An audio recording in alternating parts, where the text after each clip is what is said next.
Yesu ashimwe cyane.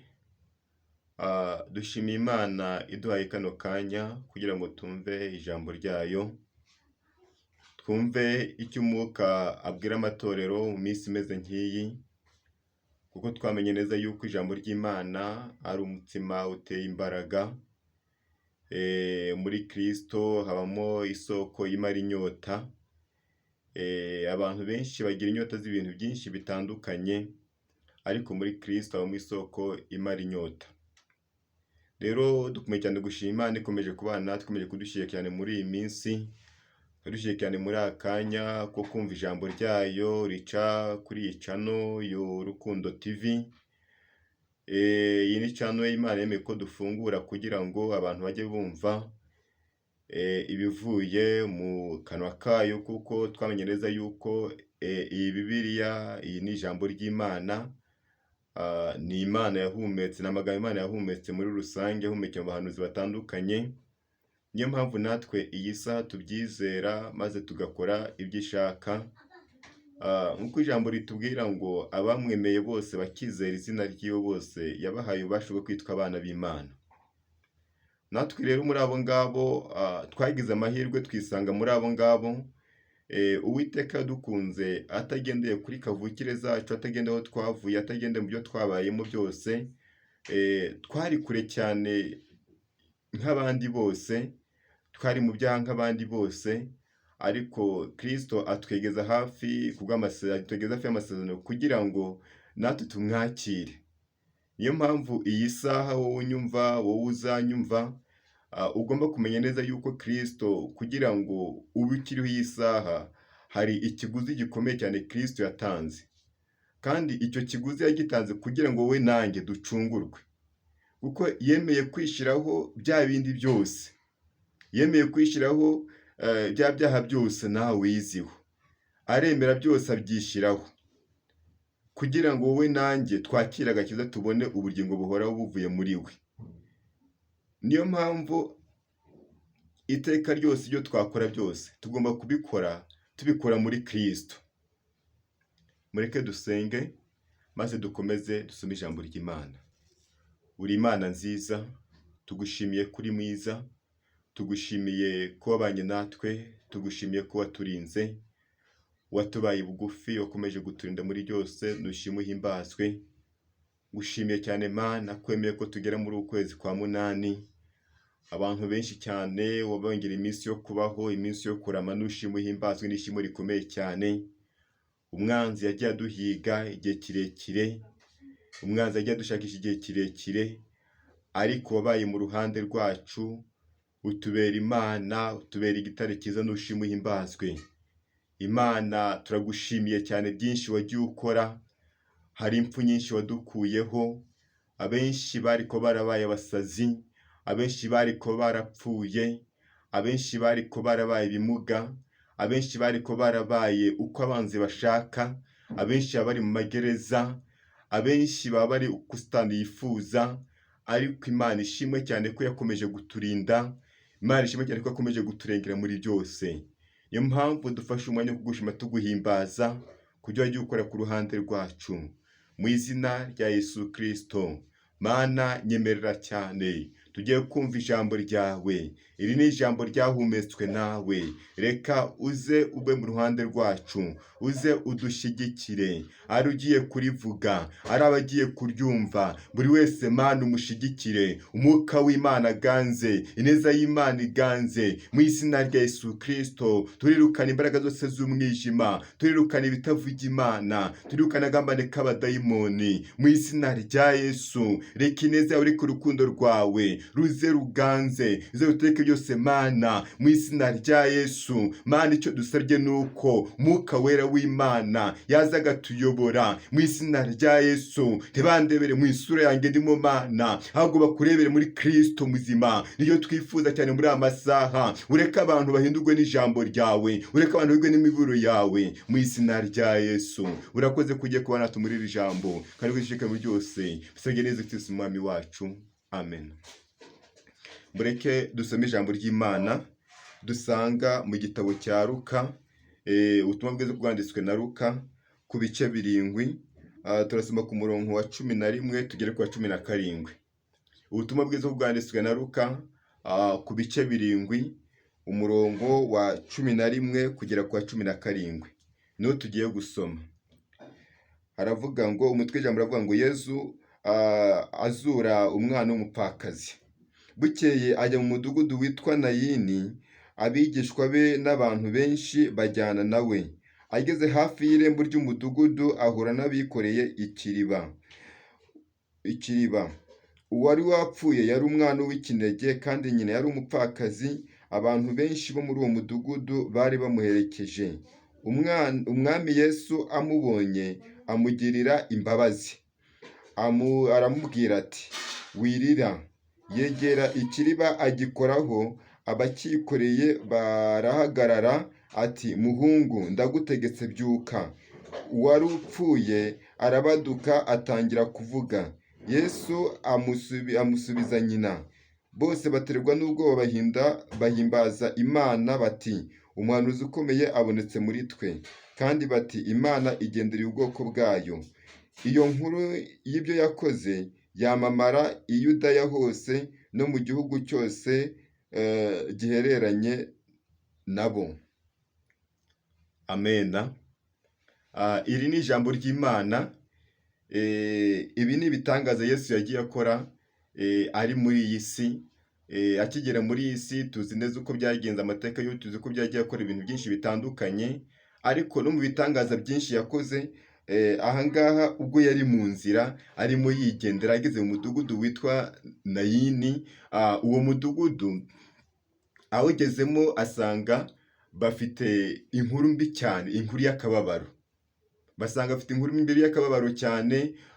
Harimo umwana wapfuye, ariko uwo mwana yari umwana w'umupfakazi. Nyina yari umupfakazi, nta mugabo yari afite.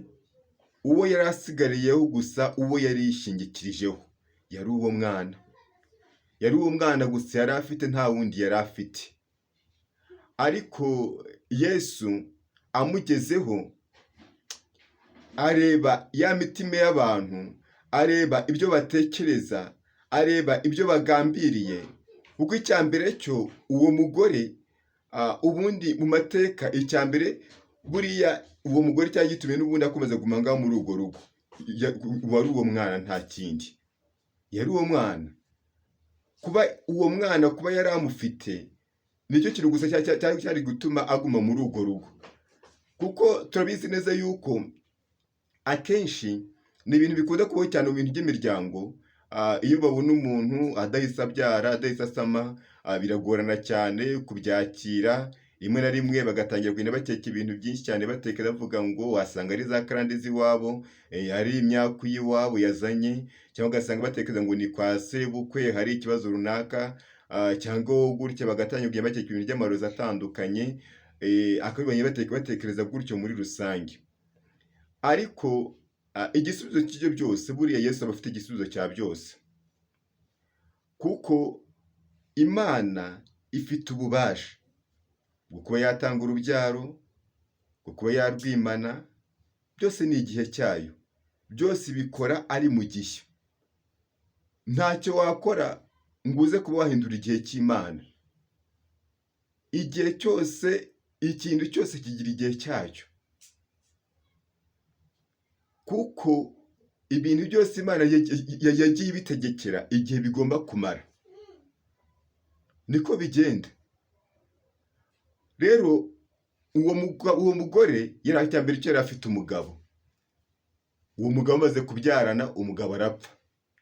Hasigara umugore n'umwana. Umugore n'umwana, urumva kwa se baravuga ngo nta kindi.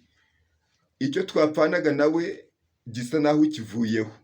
Kirarangiye. Kirarangiye, ngo birarangiye nta bindi. Niko bahise bavuga. Bahise bafata umwanzuro bavuga birarangiye, muri make isano twari dufitanye yamaze kuvaho, byarangiye burundu. Bahita bavuga ngo ubwo cyakora igisigaye gusa ni uyu mwana. Nagira amahirwe mabi uyu mwana akazapfa, nawe ayo masegonda abiri bazava gushyingura umwana, basangana nawe yamaze kujya iwabo. Niko bibaye bazi babitegura gutyo. Ariko Imana ishimwe cyane kuko abantu ibyo bategura, aho bategura bavuga ngo birarangiye, Imana ntabwo bigiye kujya yatangira. Kuko umuntu araza akakubwira ngo urapfuye birarangiye, ariko uko umuntu atekereza gutyo bihabanye cyane n'ukuntu Imana iri gutekereza. Kuko umuntu we akurebera mu isura ari kureba iyi saha, ariko Imana yo ikaba irimo irakureba mu isura y'ejo hazaza. Muri make Imana irimo irakurebera muri fitire yawe, ariko umuntu we arimo arakurebera muri preza, arimo arakureba mu buzima uhagaze mu isaha, ariko Imana yo mu ijuru yo hari ubundi buzima irimo irakureberamo. Rero turi ku intego ivuga cyane ngo Imana ikuzure bataragushyingura. Imana ikuzure bataragushyingura, kuko icyambere cyo ni amaboko yo gushyingura yo arahari, ariko amaboko yo kubagira icyo agufasha ntayo ahari. Ufite icyo agufasha gusa ni Imana yo mu ijuru. Muri make Imana ikuzure batari bagushyingura, kuko icyambere cy'abantu bo biteguye guhita bajya gushyingura vuba vuba, ariko ibyo bitegura bihabanye cyane n'ubushake bw'Imana. Amena. Ibyo bitegura cyane bihabanye n'ubushake bw'Imana. Igifite agaciro cyane, banza cyane utekereze, banza wibaze umugambi Imana ifiteho n'ubushye. Ubundi impamvu Imana ishaka kuzura ni iyihe? Amena. Hari impamvu Imana ishaka kuba yakuzura, hari impamvu Imana ishaka kuba yakuzura batari bagushyingura.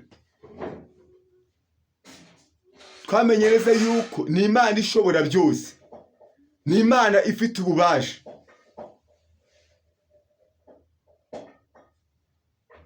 Icyambere cyo bafashe wa mwana amaze gupfa, bariruka ngo bagiye gushyingura. Niko bahise babigenza, bariruka ngo bagiye gushyingura vuba vuba ngo bivaneho uwo munuko.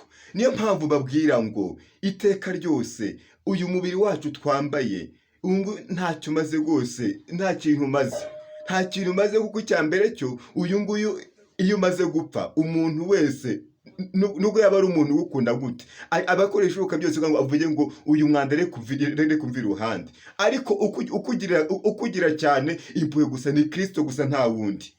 Ukugira agaciro ni Kristo, niwe gusa niwe ukwitayeho. Ariko abandi bose iyo byamaze kurangira gutyo, yaba ari n'umugore wawe, yaba ari n'umugabo wawe, aravuga ngo yaba ari n'umubyeyi wawe, aravuga ngo umva murebe ukuntu mumavana umwanda hano. Niko bigenda. Ariko amahirwe dufite cyane iyo uri umuntu wamaze kwizera Kristo nk'umwami n'umukiza, Yesu we iteka ryose murajyana, no muri kumwe nawe. Niko bigenda rwose. Yesu murajyana. Rero ijambo ry'Imana ratubwira cyane, bari mu nzira bari kugenda bahura na Yesu. Amena. Bahura na Yesu. Nawe ndakwifuza yuko ibyawe bagiye gushyingura yuko byahura na Yesu kuri iyi saha. Hari urwego ugezeho kuri iyi saha, hari ahantu ugeze uri kubona byarangiye burundu, ariko ndakwifuza ko wahura na Yesu. Uko nuza guhura na Yesu hari ibiri buze ko byahinduka. Uko nuhura na Yesu hari ibyo ari buze kuba yazura. Uko nuhura na Yesu hari uko biri buze kuba byagenda. Amena. Bari mu nzira bahura na Yesu, kuko bije bari bafite yari yo gushaka kugira ngo birukanye bikureho uwo mwanda, bawuvane mu nzira hakiri kare, maze bagende bashyingura hakiri kare nyine.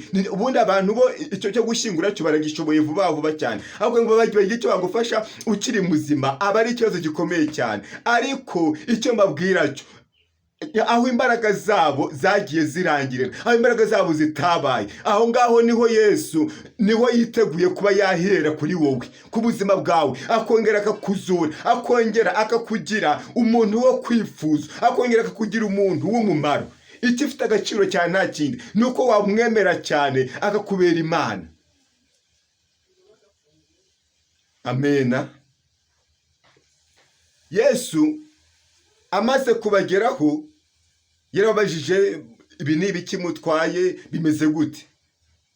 nyine urabizi neza abantu bafite bije yo guhita bafite gahunda yo kugira ibintu bahita barangiza vuba vuba aho ngaho, ntago wapfa guhita umubwira ngo nabigire gutya na gutya. Rero urumva bo uko bari bameze, bo bumvaga icyo bashaka, babonaga Yesu yakomeje kubabangamira cyane, niyo mpamvu babanze kugira icyo bamusubiza, baze kugira icyo bamusubiza. Ariko kuko Yesu afite ububasha bwo kumenya ibintu byose, akamenya neza buri kimwe cyose, akamenya n'impamvu ya buri kintu cyose, niyo mpamvu yageze hantu icya mbere cyo ahita ategeka. Yesu ategeka abo bantu bari bikoye umurambo ngo bagiye gushyingura. Yesu yahise ategeka, yahageze arategeka, yabagezeho arategeka, banze yuko bahagarara ahita ategeka. Buri wese yashaka gushyingura ikirenge bikanga neza neza, bose baguma bameze kwa kundi. Yesu avuga nimushyire hasi, baramanura bashyira hasi, birakunda kandi biremera. Bamaze gushyira hasi cya kirima, noneho uwapfuye Yesu araza aramufata, afata wa mwana, araza amusubiza nyina.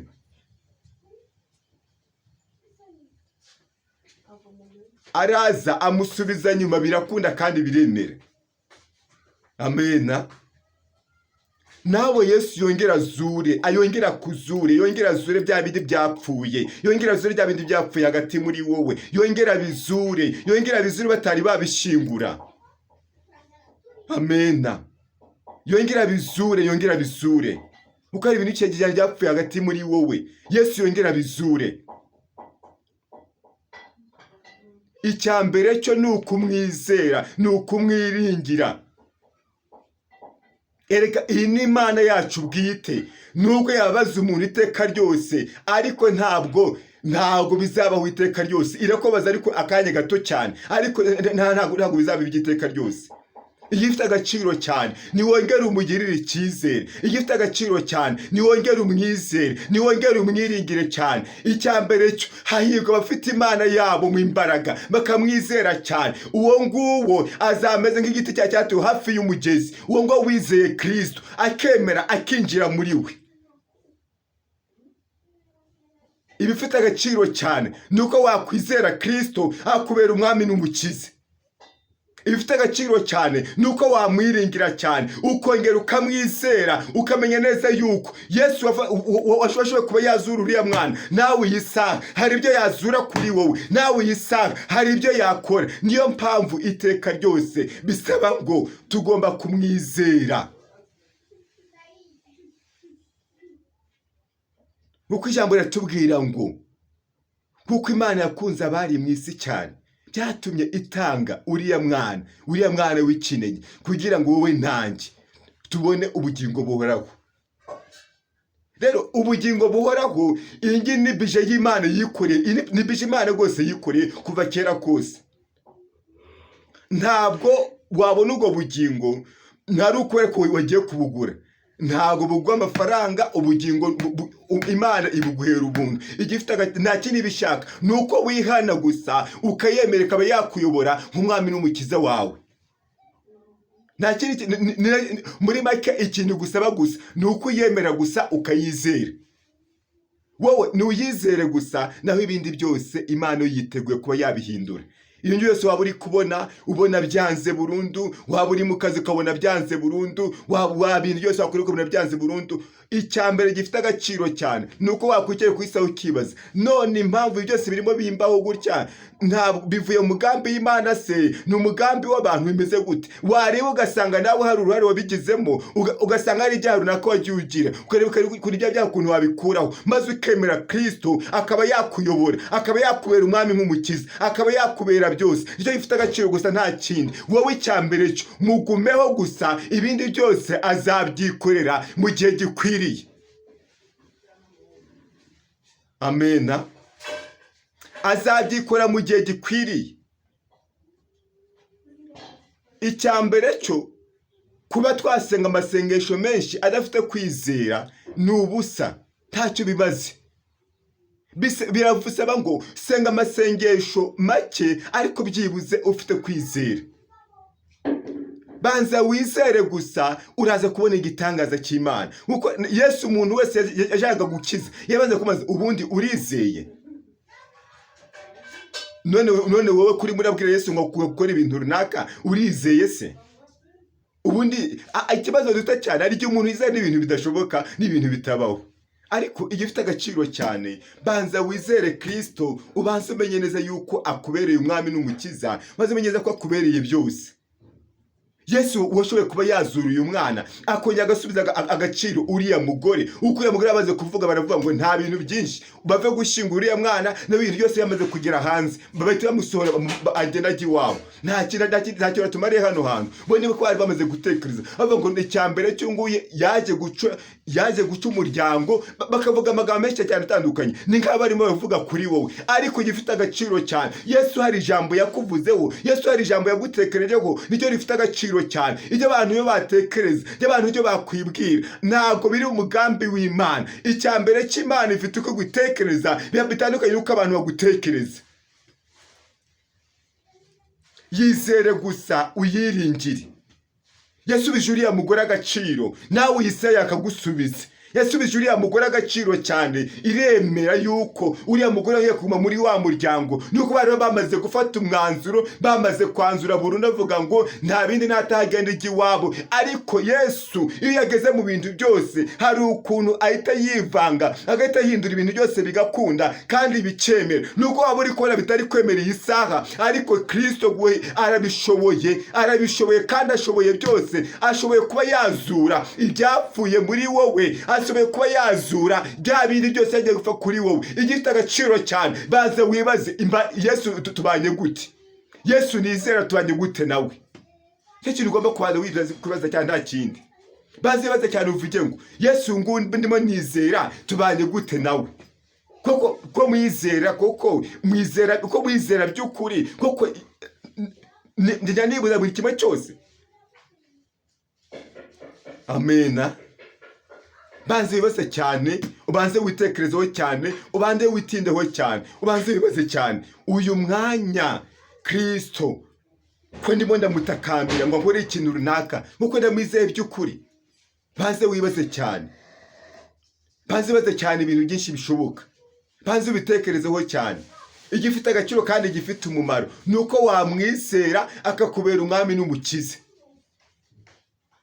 Banze cyane, banze wongere witekerezeho, ubanze wibaze ukuntu wari umeze kera niba ari ko kimeze n'iyi saha.